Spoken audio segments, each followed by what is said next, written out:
চক্রান্ত শুরু হয়েছে। আমি আপনাদেরকে নতুন একটা ঘটনা বলি। সেদিন আমার শেরপুরে এক প্রোগ্রাম ছিল।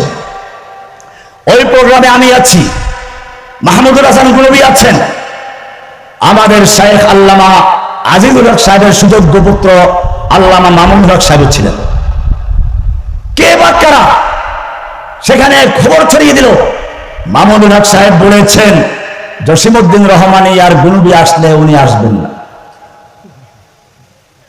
আমার কানে যখন এই বিষয়টা আসলো, আমি বললাম, আমার মনে পড়লো এক জায়গায় স্বামী আর স্ত্রী দুজনেই দুই জায়গায় ভলান্টিয়ারি কাজ করছে।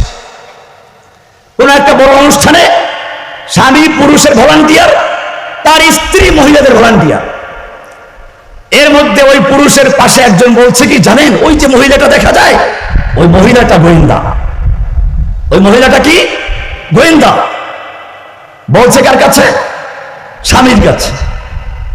তো স্বামী মনে মনে হাসে আর বলে, তোমাদের মতো লোকের কারণে আজকে গন্ডগোল গুলো লাগায়। ওই লোকটা কি জানে? যে বলেছে সে গুরুত্বপূর্ণ নাম বলছি না, তার সম্মানিত ব্যক্তি, বলে সবাই চিনবেন। কিন্তু সে কি জানে এই আল্লামা মামুনুল হক আর জসিমউদ্দিন রহমানী একসাথে ছোটবেলার থেকে বড় হয়েছে। আমি যখন মিশকাত পড়ি, মামুনুল হক সাহেব তখন নাহাবিমির পড়ে। আর আমার ছাত্র জীবনে খোঁজ দিয়ে দেখবেন, নিচের দিকে সকল ছাত্র আমাকে তাদের মতো ভালোবাসত। আসরের পরে সবাইকে আমাকে কিতাব ধরতো, নিচের দিকে সবাই। এমন একটা আন্তরিকতা আমার ছাত্র জীবনে নিচের দিকে ছেলেদের সাথে ছিল। জামিয়া রহমানিয়া আমার নিজের পরিবারের চেয়ে বেশি মহব্বতে।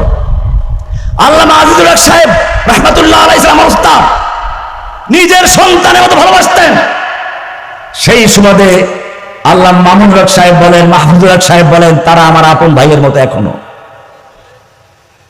কিন্তু দেখেন, যেহেতু এখানে একটা বিষয় ছিল, তারাও মামুনুল হক সাহেবের আশপাশের লোকদের জিজ্ঞেস করলো, তো তারা হাসলো।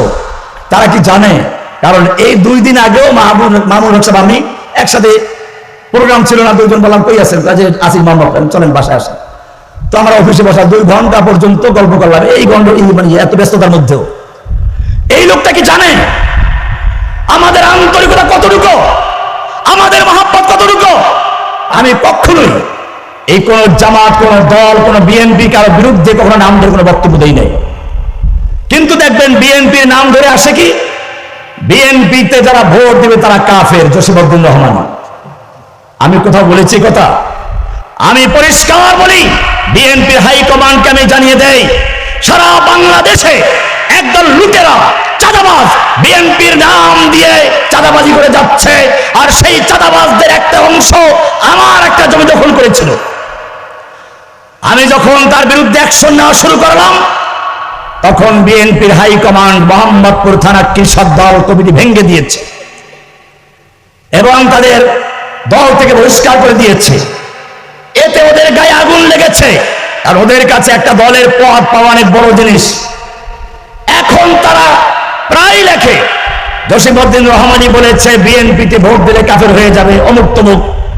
আমার কোনো বক্তব্য আছে এরকম? থাম্বনেইল লাগাই দেয় বক্তব্য শুনে পর্যন্ত।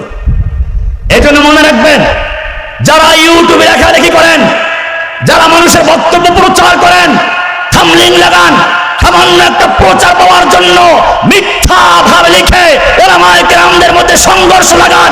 আমি তাদেরকে বলি, কিয়ামতের মাঠে এই কুকরামি করার জন্য, চুগলখড়ি করার জন্য আল্লাহর দরবারে জবাবদিহি করতে হবে।